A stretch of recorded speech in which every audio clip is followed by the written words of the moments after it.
Is the Red Luffy starter deck poised for a glow up in the first set of the One Piece TCG? Let's talk about it.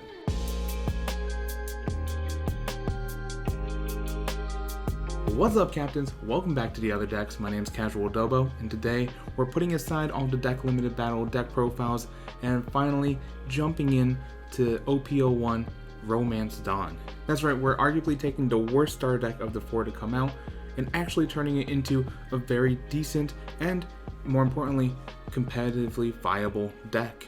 Now, while that may seem very surprising considering how well or unwell it did in the deck limited battles, Set 1 actually is full of Straw Hat support, which makes this a very powerful deck. And to showcase that, I'm going to be going over some key cards, some key strategies, some stats, as well as the actual deck list itself. Now, if all that sounds good to you and you're excited about everything in the first set of the One Piece TCG, be sure to hit the like button and consider subscribing to the channel, as we're going to be covering all of the main meta decks that are coming out for this set. Now, with all that out of the way, let's go ahead and jump right into the key cards for the deck. Now, right off the bat, one of the key cards that gives the deck a bit of a power boost, to be honest, is the inclusion of Rush Zoro. Now, who is Rush Zoro? Well, to be honest, it's kind of self-explanatory, but he is a 3-cost, 5k attacker who has Rush. Now, if you ever played the Red Star deck and thought, man, I wish there was just more aggression in here, more Rush, well, Rush Zoro gives you a bunch of that. He is one of the cheapest, if not the cheapest, character card to have Rush on it inherently without any use of, Dawn attachment or whatever. So it makes it a very powerful card. Also makes it very fitting that it is a super rare. But Rush isn't the only thing that it gets from the first set. The first set also gives the Straw Hats much needed support in the form of Nami. And yes, if you're familiar with any of the reveals or anything, the alternate art of this is indeed the waifu card. However, going even further beyond that, this is actually a very powerful card. But on play, look at the top 5 cards of your deck, and then reveal one Straw Hat type card other than Nami, and add it to your hand.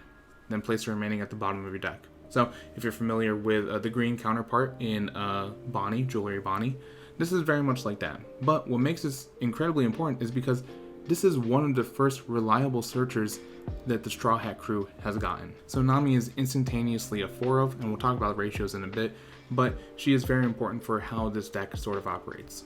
And while I'm going to go over all the Straw Hat crews when we go through the deck list and all their abilities, right, I will say each and every one of them has a bit of an upgrade when it comes to, their set 1 counterparts versus the starter deck. So things like Nico Robin, Sanji, and Brook are all going to be pretty vital for this. Now, as sort of its own sort of category in and of itself, I do have the anti-8 cost kid package that I'd like to point out for every one of these decks, just because 8 cost kid is going to be an absolute menace in this meta. But no, seriously, 8 cost kid is going to be an absolute menace, and so you kind of need to build in some precautions, some solutions to 8 cost kid within all of your decks. And so this one actually has 2, I would say. The first one is kind of easy. It's Shanks. It is just secret rare Shanks. 9 cost to play, 10,000 power, has Rush inherently, and when attacking, during this battle, your opponent cannot activate blocker of characters with 2,000 power or less. Now, if you remember my sort of discussions about Shanks very early on in the Japanese meta of the One Piece TCG, you'll know that I was a little not as enthralled with Shanks as I should be. And that's just because I was dumb.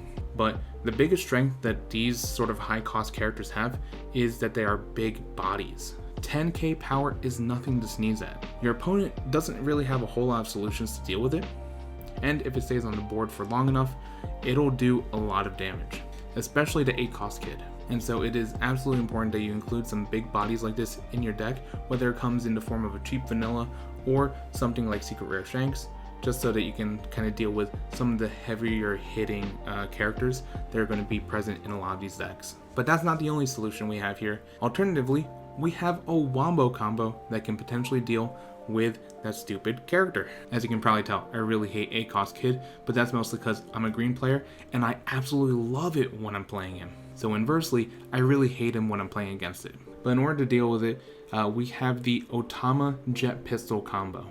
So a bit of an expensive one from a Dawn perspective, but if you look at Otama, Otama is a 1-cost 0-power character card with counter plus 2000, which is very nice, but on play, give up to one of your opponent's characters minus 2000 power for the turn. Now if you combine that with Jet Pistol is a 4-cost to play, main ability, KO one of your opponent's characters with a power of 6k or less. And what do you know, 8-cost Kid has exactly 8000 power. So if you minus 2k it goes down to 6, and then it becomes viable for Jet Pistol.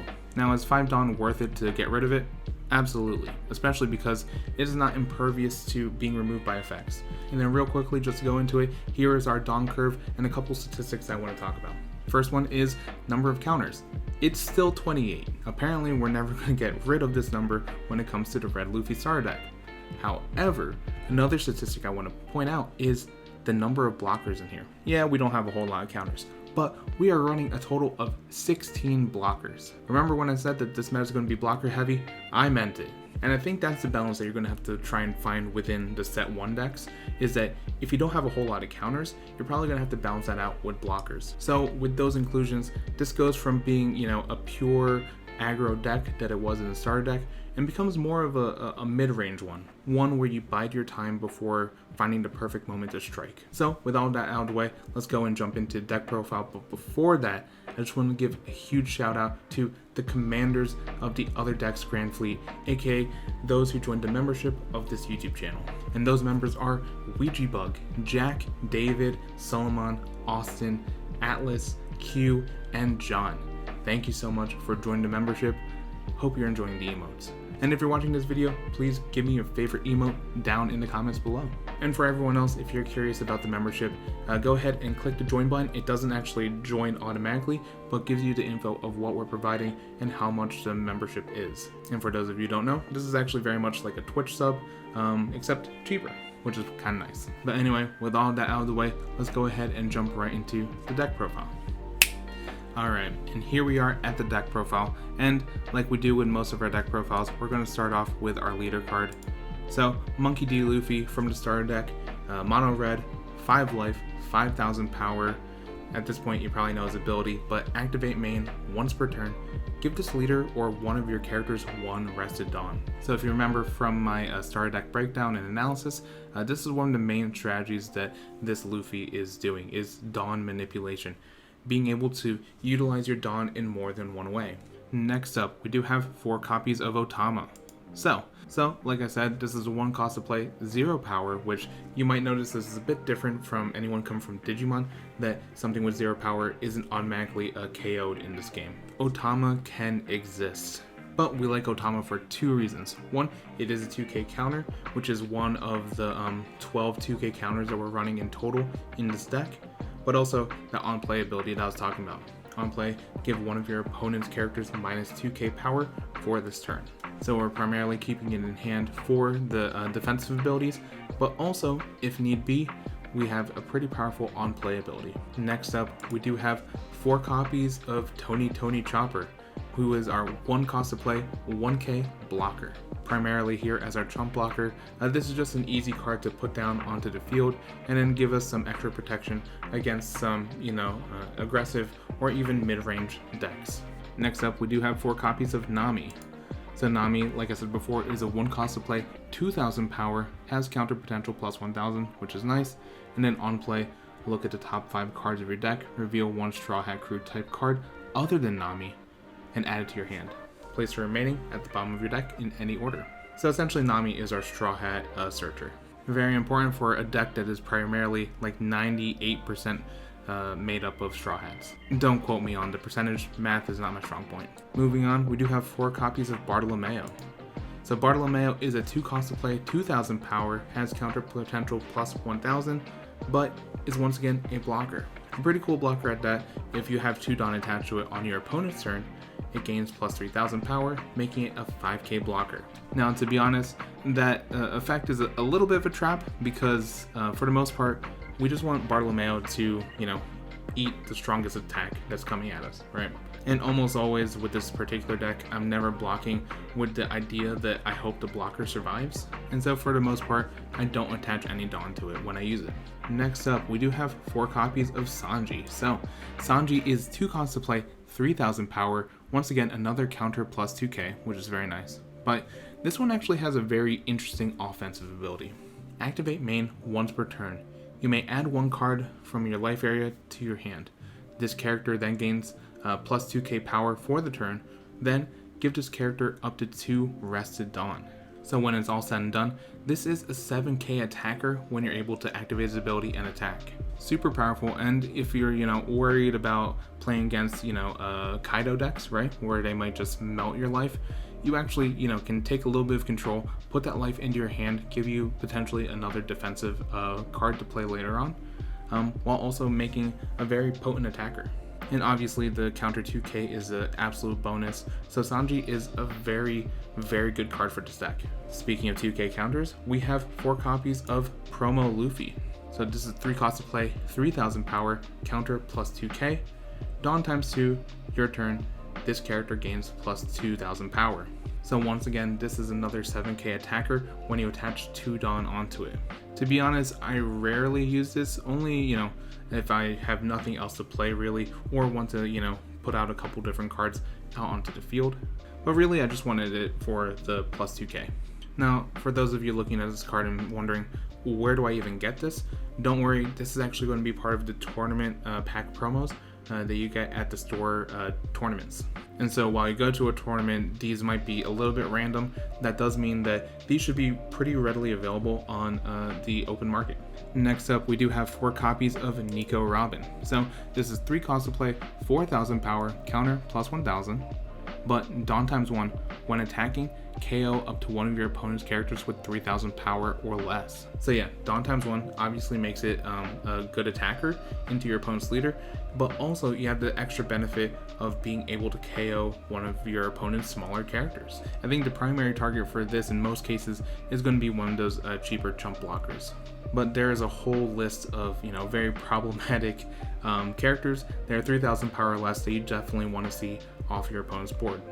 Immediately that comes to mind from the starter deck Nami. You don't want to see it on your opponent's board. So this card is great for getting aggression out into different areas and provides a little bit of board control. Next up, we do have 4 copies of Rush Zoro. 3 costs to play, 5000 power, has Rush as its natural ability, and also is a super rare. Rush Zoro is just good. Always have 4 copies of it when running any sort of Straw Hat or even Supernova deck. Next up, we do have 4 copies of Brook, and this is the one from the set. So 4 costs to play, 5000 power, does have counter in plus 1k, but Dawn times 1, so it's 6 when it's attacking. When attacking, give up to 2 of your opponent's characters minus 2000 power for the turn.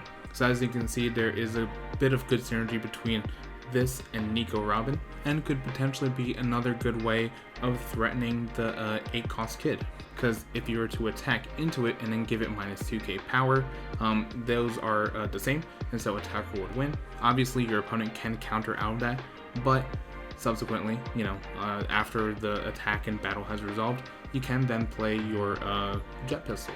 So once again, more ways to get rid of a problematic character. Next up, do have 4 copies of Rush Luffy. This comes from the starter deck. 5 costs to play, 6000 power, has Rush inherently, but Dawn times 2 when attacking, your opponent cannot activate blocker for this battle. A nice ability to, swing for the win in most scenarios, or to just be a little bit more aggressive when battling against your opponent.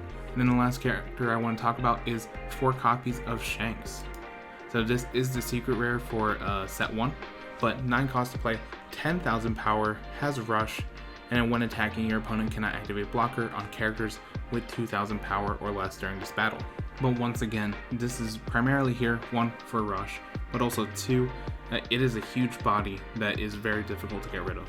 Now you might be looking at this list and saying that 4 copies is a little bit of overkill, but 1, especially if we continue to be a best of 1 format, 4 copies guarantees that you're probably going to see it in your match. But I understand that because it's the secret rare, it can be a little bit expensive. So as an alternative, I would say I think that the promo Luffy that you get from promo packs actually is a decent enough substitute for this. Is it exactly the same? No, 100% no. But if you're on more of a budget or you just can't find Shanks for a decent price, I think it is a pretty good substitute. It's still a relatively big body, can get rushed, you just need to work harder for it, and can go toe-to-toe with a cost kid. Not a perfect solution, but a potential solution nonetheless. And then finally, going into our event cards, do have 2 copies of In 2 Years to Saboti. So this is a 1 cost to play event card whose main ability is look at the top 5 cards of your deck, reveal 1 Straw Hat type character card, and then add it to your hand. Then return the other cards to the bottom of your deck in any order. So once again, this is just a bit more of search. This is the Nami ability just in an event form. And this is so that you can find your pieces like your Rush Zoro, like your Rush Luffy.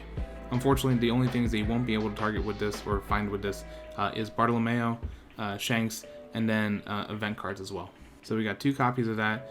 And then to round out the deck list, we do have 4 copies of Jet Pistol. This is 4 costs to play, main ability KO one of your opponent's characters with a power of 6,000 or less.